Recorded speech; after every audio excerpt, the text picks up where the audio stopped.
Hello dear students, स्वागत है आप सभी का आपके अपने यूट्यूब चैनल एग्री नॉलेज 9198 पर।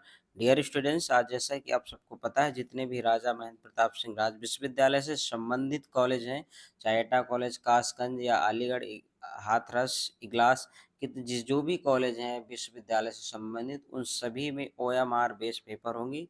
आपकी जो परीक्षाएं होंगी वो ऑब्जेक्टिव होंगी। ये विश्वविद्यालय ने कंफर्म कर दिया है।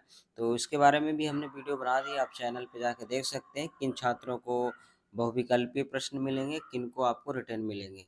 तो आप जाके वहाँ देख सकते हैं। तो डियर स्टूडेंट्स, आज के इस वीडियो में हम आपको फंडामेंटल ऑफ जेनेटिक्स के कुछ मोस्ट इंपॉर्टेंट क्वेश्चंस के बारे में डिस्कस करेंगे। जितने भी BSc एग्रीकल्चर फर्स्ट सेमेस्टर के स्टूडेंट हैं वो इन क्वेश्चंस को अच्छे से रीड आउट करें, क्योंकि आपके आने वाले एग्जाम में क्वेश्चंस पूछे जाएंगे। बायोलॉजी वाले भी स्टूडेंट इसको देखेंगे, क्योंकि बायोलॉजी में भी ऐसे क्वेश्चंस पूछे जाते हैं। तो डियर स्टूडेंट्स, यदि आपने हमारे चैनल पर अभी तक सब्सक्राइब नहीं किया तो चैनल को सब्सक्राइब कर लीजिए और वीडियो लाइक कर दीजिए और बेल आइकन जरूर प्रेस करिए, जिससे जो भी वीडियो हम डालें तो उसका नोटिफिकेशन आपको मिल जाए। तो चलिए स्टूडेंट्स, बढ़ते हैं आगे। पादप उतक संवर्धन के जनक कौन है? तो इसके जो जनक है जी हेवरलेड, इसके क्या है जनक है। अगला क्वेश्चन से आपका, वनस्पति विज्ञान के पिता थ्रियोफेस्टस हैं। प्राणी विज्ञान यानी जूलॉजी के पिता कौन है? अरस्तु। जूलॉजी विज्ञान के जो पिता है कौन है? अरस्तु हैं।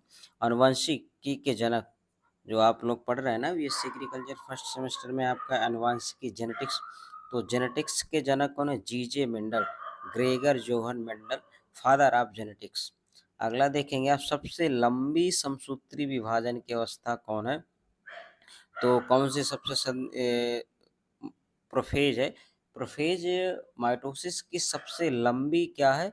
ये स्टेजेस प्रोफेज में ही आपका आता है। प्रोफेज सबसे क्या है, सबसे ज़्यादा जो टाइम लगेगा आपका प्रोफेज में लगता है। प्रोफेज के बाद क्या आता है? Metaphase, anaphase, telophase, cytokinin.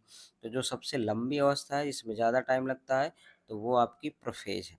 अगला क्वेश्चन है आपका, अलगाव सेग्रीगेशन किसके दौरान होता है? अलगाव सेग्रीगेशन किसके द्वारा होता है? तो ये अर्धसूत्री विभाजन के द्वारा होता है। किसके द्वारा? अर्धसूत्री। अगला क्वेश्चन है आपका, RNA सबसे प्रचुर निम्न रूप में जाना जाता है, तो किस में जाना जाता है? rRNA। rRNA 80% होता है। ये RNA के टाइप है। RNA 3 प्रकार का होता है, rRNA, tRNA, mRNA।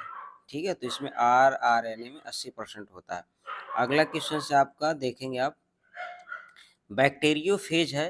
तो बैक्टीरियोफेज का एक single strand DNA, single strand DNA किस में पाया जाता है? ये वायरस में होता है, तो बैक्टीरियोफेज।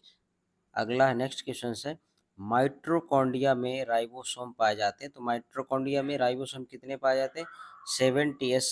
कितने पाए जाते हैं भाई? 70s प्रकार के इसमें पाए जाते हैं। 70s प्रकार के राइबोसोम पाए जाते हैं किसमें? माइट्रोकॉन्ड्रिया में।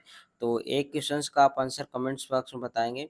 The powerhouse of cell, कोशिका का विद्युत गृह किसको कहा जाता है? आप सब लोग इसमें कमेंट करके जरूर हमें अब बताएं कि कोशिका का पावर हाउस किससे कहा जाता है, पावर हाउस के नाम से किसको जाना जाता है।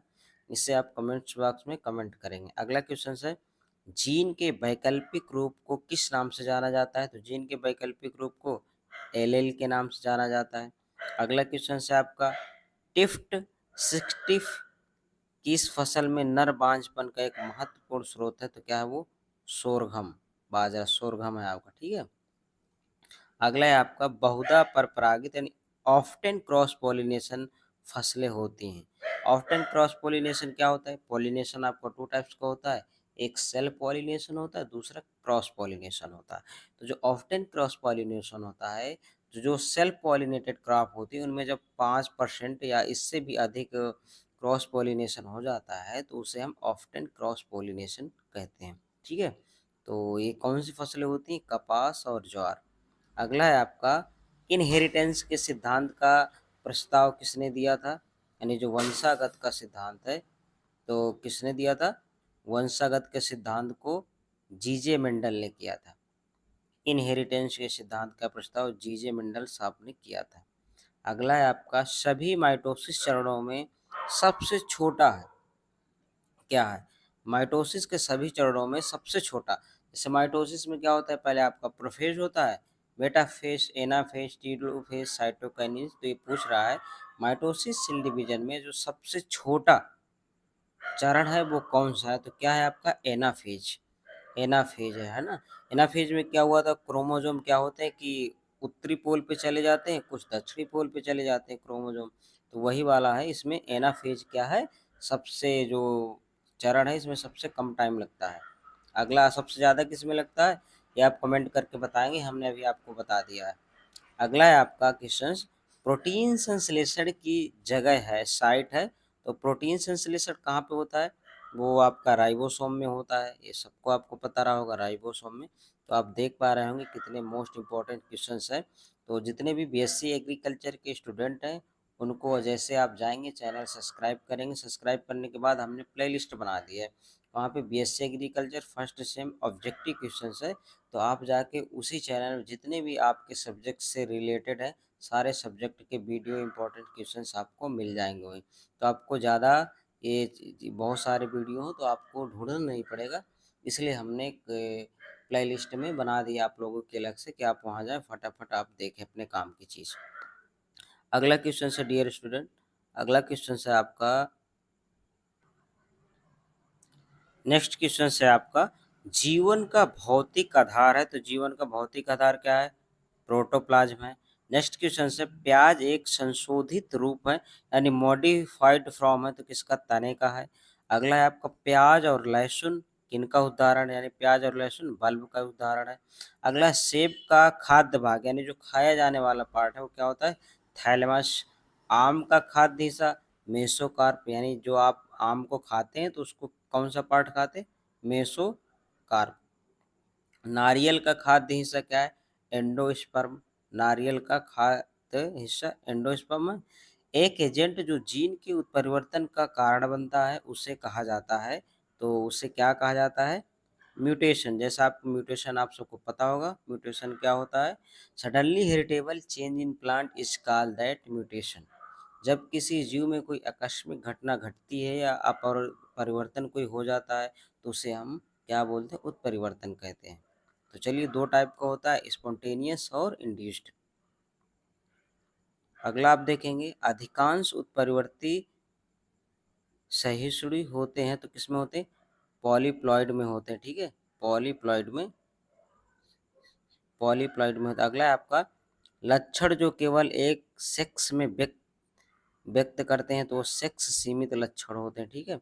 अगला है आपका, आरएनए संश्लेषण किस अंग में होता है, न्यूक्लियोलस में होता है। अगला है आपका, केले के पुष्प क्रम को स्पैडिक्स नाम से जाना जाता है। के पुष्प क्रम को प्राकृतिक चयन का सिद्धांत किसने दिया था, चार्ल्स डार्विन ने दिया था। अगला है आपका, अधिग्रसित विशेषताओं का सिद्धांत प्रस्तावित किया था लैमार्क ने, किसने दिया था, लैमार्क ने। अगला है आपका, लैमार्क ने दिया था, एक जीन को एक से अधिक लक्षणों को प्रभावित करने वालों के रूप में जाना जाता है, क्या कहलाती हैं, क्या कहलाता है ये, पीलियोट्रापी। नेक्स्ट क्वेश्चन है आपका, लहसुन और हल्दी रूपांतरित तना के उदाहरण है, तो किसके हैं, प्रकंद के हैं। तो ये मोस्ट इंपॉर्टेंट क्वेश्चंस थे डियर स्टूडेंट्स, तो आप इन सबको अच्छे से रीड आउट करिएगा। आप 2 से 3 बार ये वीडियो आप देख लेंगे तो आपके क्वेश्चंस अच्छे से क्लियर हो जाएंगे। ऐसे ही आपके जितने भी सब्जेक्ट हैं सारे सब्जेक्ट के हम इंपॉर्टेंट क्वेश्चंस के सीरीज लेकर आते रहेंगे। जेनेटिक्स के भी बहुत सारे क्वेश्चंस आपको कराएंगे जो आपके एग्जाम से रिलेटेड है, इसलिए आप चैनल को सब्सक्राइब कर लीजिए, बेल आइकन जरूर प्रेस करिए जिससे जो भी आप हम वीडियो डालें उसका नोटिफिकेशन मिल जाए। और आपको कमेंट्स में ये बताना है फादर ऑफ जेनेटिक्स यानी जन अनुवांशिकी के पिता कौन है, इनका क्या नाम है, तो ये आप लोग हमको कमेंट करके बताएंगे। आज की वीडियो में सिर्फ इतना ही, मिलते हैं नेक्स्ट वीडियो में। Thanks for watching.